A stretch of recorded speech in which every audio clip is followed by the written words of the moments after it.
వెంకటేష్ సంక్రాంతికి వస్తున్నాం cinema పబ్లిసిటీలో top ప్లేస్లో ఉంది. హ్యాట్రిక్ విజయాల అనంతరం బాలకృష్ణ డాకు మహారాజ్తో వస్తున్నారు. అయితే సంక్రాంతి సీజన్లో ముందు విడుదలవుతున్న గేమ్ చేంజర్పై పుష్ప 2 ఎఫెక్ట్ ఖచ్చితంగా ఉంటుంది. సినిమా టికెట్లు శంకర్ సినిమా అనగానే గ్రాండియర్. ఆయన సినిమాల ప్రమోషనల్ కంటెంట్లో కూడా దాన్నే ఎక్కువగా ప్రజెంట్ చేస్తూ ఉంటారు.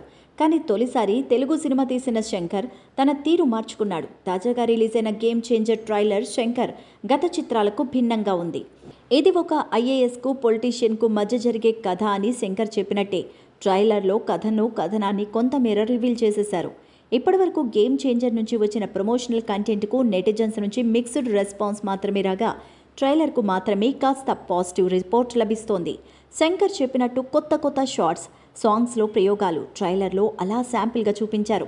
దాదాపు 3 ఏళ్ల నుంచి ఈ సినిమా చిత్రీకరణ జరుపుకోవడం వల్ల గేమ్ చేంజర్పై ఆడియన్స్లో ఎలాంటి అంచనాలు లేవు.